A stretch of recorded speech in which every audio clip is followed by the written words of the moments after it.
ज्ञान स्टोरी में आप सभी दर्शकों का स्वागत है। इस पे श्रीमद् भागवत महापुराण की सारी कथाएं सुनने के लिए इस चैनल को अभी सब्सक्राइब करें। धन्यवाद। आज हम लोग षष्ठ अध्याय के बारे में बात करेंगे, इसकी कहानी सुनेंगे और ये सप्ताह यज्ञ विधि क्या है इसे जानेंगे। तो चलिए शुरू करते हैं। अध षष्ठो अध्याय, सप्ताह यज्ञ की विधि। श्री सनक आदि कहते हैं, हे नारद जी, अब हम आपको सप्ताह श्रवण की विधि बताते हैं। यह विधि प्राय लोगों की सहायता और धन से साध्य कही गई है। पहले तो यत्न पूर्वक ज्योतिषी को बुलाकर मुहूर्त पूछना चाहिए तथा विवाह के लिए जिस प्रकार धन का प्रबंध किया जाता है उस प्रकार ही धन की व्यवस्था इसके लिए भी करनी चाहिए। कथा आरंभ करने में भाद्रपद, आश्विन, कार्तिक, मार्गशीर्ष, आषाढ़ और श्रावण ये 6 महीने श्रोताओं के लिए मोक्ष की प्राप्ति के कारण हैं। देवर्षि इन महीनों में भी भद्रा, व्यतीत, पात आदि कुयोगों का सर्वदा त्याग देना चाहिए तथा दूसरे लोग जो उत्साही हों उन्हें अपना सहायक बना लेना चाहिए। फिर प्रयत्न करके देश देशांतरों में यह संवाद भेजना चाहिए कि यहाँ कथा होगी। सब लोगों को सपरिवार पधारना चाहिए। जो स्त्री और शूद्र आदि भगवत कथा एवं संकीर्तन से दूर पड़ गए हैं उनको भी सूचना हो जाए ऐसा प्रबंध करना चाहिए। देश देश में जो विरक्त वैष्णव और हरि कीर्तन के प्रेमी हों उनके पास निमंत्रण पत्र अवश्य भेजें। उसे लिखने की विधि इस प्रकार बताई गई है।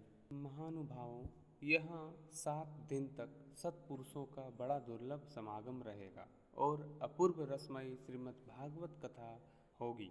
आप लोग भगवद्र के रसिक हैं, अतः श्रीमद् भागवत अमृत का पान करने के लिए प्रेम पूर्वक शीघ्र ही पधारने की कृपा करें। यदि आपको विशेष अवकाश ना हो तो भी 1 दिन के लिए तो अवश्य ही कृपा करनी चाहिए, क्योंकि यहाँ का तो एक क्षण भी अत्यंत दुर्लभ है। इस प्रकार विनय पूर्वक उन्हें निमंत्रित करें और जो लोग आए उनके लिए यथोचित निवास स्थान का प्रबंध करें। कथा का श्रवण किसी तीर्थ में, वन में अथवा अपने घर पर भी अच्छा माना गया है। जहाँ लंबा चौड़ा मैदान हो वहीं कथा स्थल रखनी चाहिए। भूमि का शोधन, मार्जन और लेपन करके रंग बिरंगी धातुओं से चौक पूरे। घर की सारी सामग्री उठाकर एक कोने में रख दें। 5 दिन पहले से ही यत्नपूर्वक बहुत से बिछाने को वस्त्र एकत्र कर लें तथा केले के खम्भों से सुशोभित एक ऊंचा मंडप तैयार कराएं। उसे सब ओर फल, पुष्प, पत्र और चंदोवय से अलंकृत करें तथा चारों ओर झंडियां लगाकर तरह तरह के सामानों से सजा दें। उस मंडप में कुछ ऊंचाई पर 7 विशाल लोकों की कल्पना करें और उनमें विरक्त ब्राह्मणों को बुलाकर बैठाएं। आगे की ओर उनके लिए वहां यथोचित आसन तैयार रखें।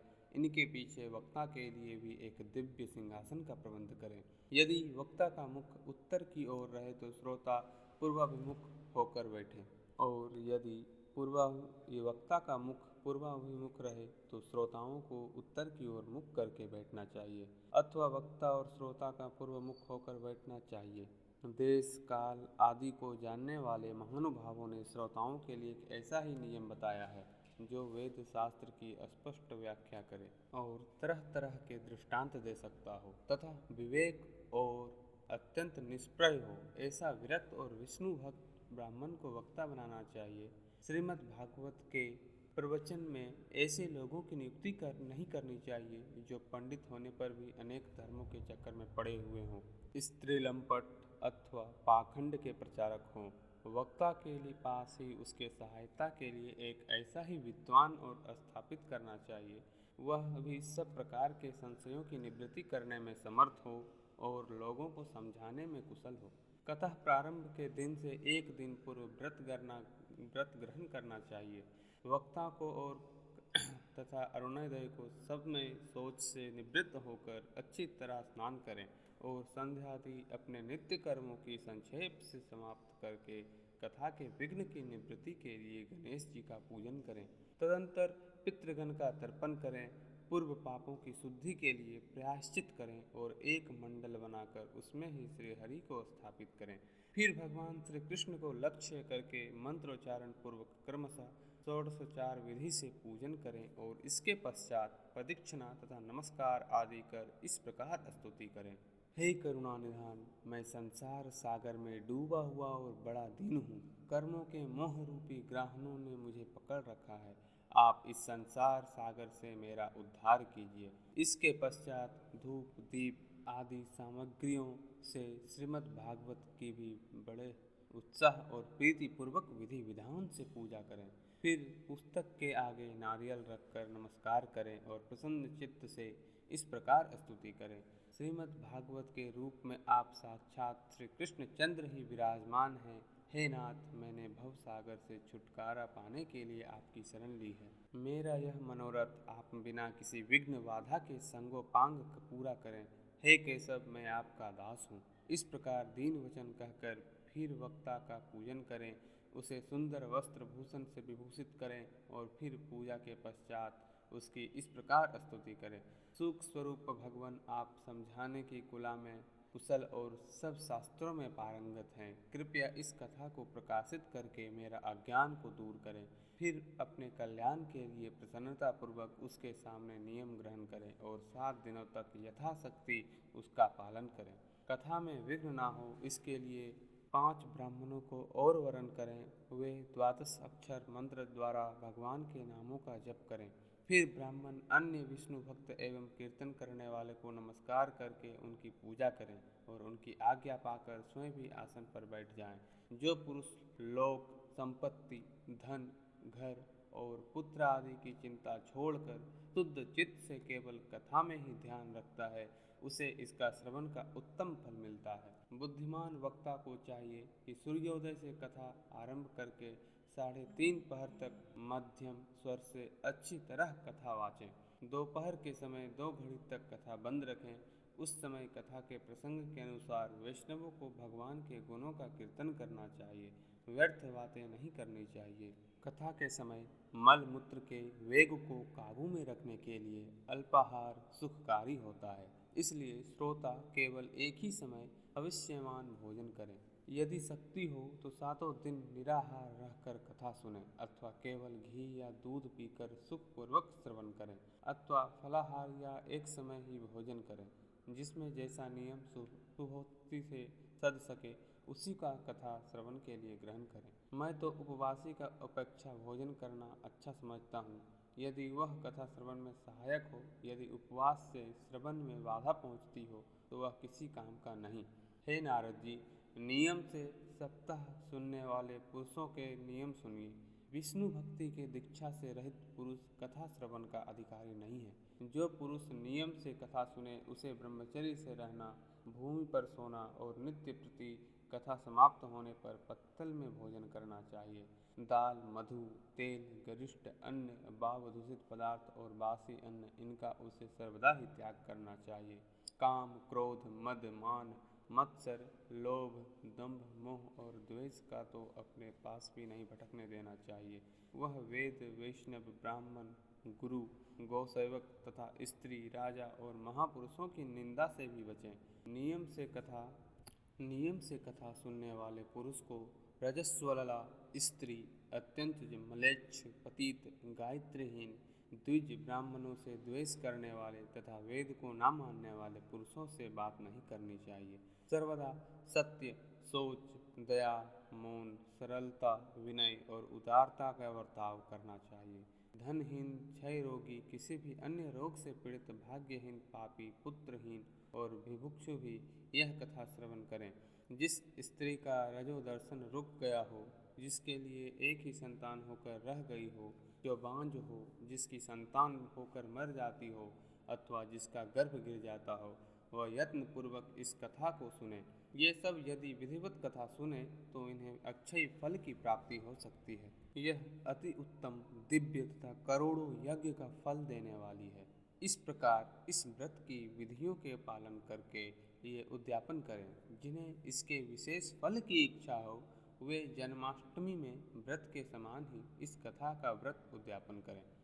किंतु जो भगवान के अकिंचन भक्त हैं उनके लिए उद्यापन का कोई आग्रह नहीं है। वे श्रवण से ही पवित्र हैं, क्योंकि वे तो निष्काम भगवत भक्त हैं। इस प्रकार जब सप्ताह यज्ञ समाप्त हो जाए तब श्रोताओं को अत्यंत भक्तिपूर्वक पुस्तक और वक्ता की पूजा करनी चाहिए। फिर वक्ता श्रोताओं के प्रसाद तुलसी और प्रसादी मालाएं दें तथा सब लोग मृदंग और जांज की मनोहर ध्वनि से सुंदर कीर्तन करें, जय जयकार, नमस्कार और शंख ध्वनि का घोष कराएं तथा ब्राह्मण और याचकों को धन और अन्न दें।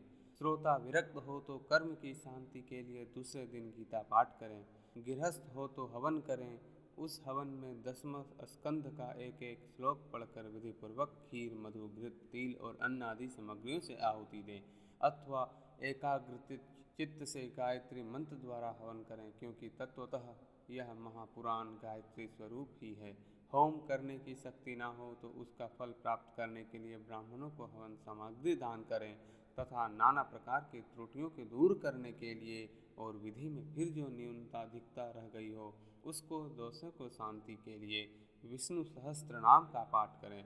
उससे सभी कर्म सफल हो जाते हैं, क्योंकि कोई भी कर्म इससे बढ़कर नहीं है। फिर 12 ब्राह्मणों को खीर और मधु आदि उत्तम उत्तम पदार्थ खिलाएं तथा व्रत की पूर्ति के लिए गौ और स्वर्ण का दान करें। सामर्थ्य हो तो 3 तोले सोने का एक सिंहासन बनवाएं, उस पर सुंदर अक्षरों में लिखी हुई श्रीमद् भागवत की पोथी रखकर उसकी आवाहन आदि विविध उपचारों से पूजा करें और फिर जितेंद्रीय आचार्य को उसका वस्त्र, आभूषण एवं गंधा आदि से पूजन कर दक्षिणा के सहित समर्पण कर दें। योग करने से वह बुद्धिमान दाता जन्म मरण के बंधनों से मुक्त हो जाता है। यह सप्ताह परायण की विधि से सब पापों की निवृत्ति करने वाली है। इसका इस प्रकार ठीक ठीक पालन करने से यह मंगलमय भागवत पुराण अभिष्ट फल प्रदान करता है तथा अर्थ, धर्म, काम और मोक्ष की चारों की प्राप्ति का साधन हो जाता है, इसमें संदेह नहीं है। फिर सनक आदि कहते हैं, हे नारद जी, इस प्रकार तुम्हें यह सप्ताह यज्ञ श्रवण की विधि हमने पूरी सुना दी। अब और क्या सुनना चाहते हो? इस श्रीमद् भागवत कथा से भोग और मोक्ष दोनों ही हाथ लग जाते हैं। फिर सूत जी कहते हैं, हे सौनक जी, यूँ कहकर महामुनि सनक आदि के लिए 1 सप्ताह तक विधि पूर्वक इस सर्व पाप नाशनी, परम पवित्र और भोग और मोक्ष प्रदान करने वाली भागवत कथा का प्रवचन किया। सब प्राणियों ने नियम पूर्वक इसे श्रवण किया। इसके पश्चात उन्होंने विधि पूर्वक भगवान पुरुषोत्तम की स्तुति की। कथा के अंत में ज्ञान, वैराग्य और भक्ति को बड़ी पुष्टि मिली और वे तीनों एकदम तरुण होकर सब जीवों को चित्त अपनी ओर आकर्षित करने लगे। अपना मनोरथ पूरा होने से नारद जी को भी बड़ी प्रसन्नता हुई। उनके सारे शरीर में रोमांच हो आया और वे परम आनंद से पूर्ण हो गए। इस प्रकार कथा श्रवण कर भगवान के प्यारे नारद जी हाथ जोड़कर प्रेम गदगद वाणी से सनक आदि से कहने लगे। फिर नारद जी ने कहा, मैं धन्य हूँ, आप लोगों ने करुणा करके मुझे बड़ा ही अनुग्रहित किया है। आज मुझे सर्व पापहारी भगवान श्री हरि की ही प्राप्ति हो गई है। तपोधनों, मैं श्रीमद् भागवत श्रवण को ही सब धर्मों से श्रेष्ठ मानता हूँ, क्योंकि जिसके श्रवण से वैकुंठ, गोलोक बिहारी श्री कृष्ण की प्राप्ति होती है। फिर सूत जी कहते हैं, हे सौनक जी, वैष्णव श्रेष्ठ नारद जी यूँ कह ही रहे थे कि वहाँ घूमते फिरते योगेश्वर सुखदेव जी आ गए। कथा समाप्त होते ही व्यास नंदन श्री सुखदेव जी वहाँ पधारे। 16 वर्ष की आयु आत्मभला से भी पूर्ण ज्ञान रूपी महासागर का संवर्धन करने के लिए चंद्रमा के समान वे प्रेम से धीरे धीरे श्रीमद् भागवत का पाठ कर रहे थे। परम तेजस्वी सुखदेव जी को देखकर सारे सभासद झटपट खड़े हो गए और उन्हें एक ऊंचे आसन पर बैठाया। फिर देवर्षि नारद जी उनसे प्रेम पूर्वक पूजन किया। उन्होंने सुखपूर्वक बैठकर कहा, आप लोग मेरी निर्मल वाणी सुनिए। फिर सुखदेव जी बोले, हे रसिक एवं भावुक जन, यह श्रीमद् भागवत वेद रूप कल्प वृक्ष का परिपक्व फल है। श्री सुखदेव रूप सुख के मुख का यह संयोग होने से अमृत सर से परिपूर्ण है। यह रस ही रस है, इसमें ना छिलका है ना गुठली है, यह इसी लोक में सुलभ है। जब तक शरीर में चेतना रहे तब तक आप लोग बार बार इसका पान करें। हे महामुनि, व्यास देव ने श्रीमद् भागवत महापुराण की रचना की है। इसमें निष्कपट निष्काम परम धर्म का निरूपण है। इससे शुद्धांतकरण परम धर्म का निरूपण है। इसमें शुद्धांतकरण सत्पुरुषों के जानने योग्य कल्याणकारी वास्तविक वस्तु का वर्णन है, जिससे तीनों तपों की शांति होती है। इसका आश्रय लेने पर दूसरे शास्त्र अथवा साधन की आवश्यकता नहीं रहती। जब कभी पुण्यात्मा पुरुष इसके श्रवण की इच्छा करते हैं, तभी ईश्वर अविलंब उनके हृदय में अवरुद्ध हो जाता है। यह भागवत पुराणों का तिलक और वैष्णवों का धन है। इसमें परम हंसों के प्राप्य विशुद्ध ज्ञान का ही वर्णन किया गया है तथा ज्ञान, वैराग्य और भक्ति के सहित निवृत्ति मार्ग की प्रकाशित किया गया है। जो पुरुष भक्ति पूर्वक इसके श्रवण, पठन और मन में तत्पर रहता है, वह मुक्त हो जाता है। यह रस स्वर्गलोक, सत्यलोक, कैलाश और वैकुंठ में भी नहीं है। इसलिए हे भाग्यवान श्रोताओं, तुम इसका खूब पान करो, इसे कभी मत छोड़ो, कभी मत छोड़ो। फिर सूत जी कहते हैं, श्री सुखदेव जी इस प्रकार कह ही रहे थे कि उस सभा के बीचों बीच प्रहलाद, बलि, उद्धव और अर्जुन आदि पार्षदों के सहित साक्षात श्री हरि प्रकट हो गए। तब देवर्षि नारद ने भगवान और उनके भक्तों को यथोचित पूजा की। भगवान को प्रसन्न देखकर देवर्षि उन्हें एक विशाल सिंहासन पर बैठा दिया और सब लोगों उनके सामने संकीर्तन करने लगे। उस कीर्तन को देखने के लिए श्री पार्वती जी ने सहित महादेव जी और ब्रह्मा जी भी आए। कीर्तन आरंभ हुआ।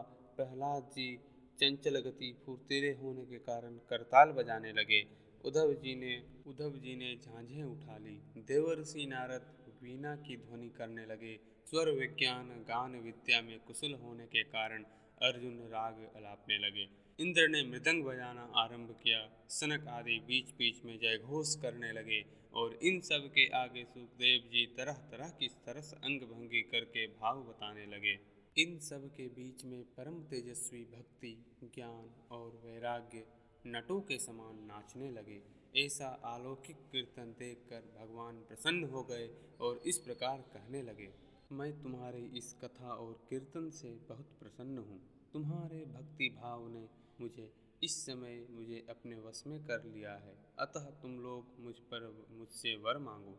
भगवान के यह वचन सुनकर सब लोग बड़े प्रसन्न हुए और प्रेमार्द्र चित्त से भगवान से कहने लगे, हे भगवान, हमारी यह अभिलाषा है कि भविष्य में भी जहाँ कहीं सप्ताह कथा हो, वहाँ आप इन पार्षदों के सहित अवश्य पधारें। हमारा यह मनोरथ पूर्ण कर दीजिए। भगवान तथास्तु कहकर अंतर्धान हो गए।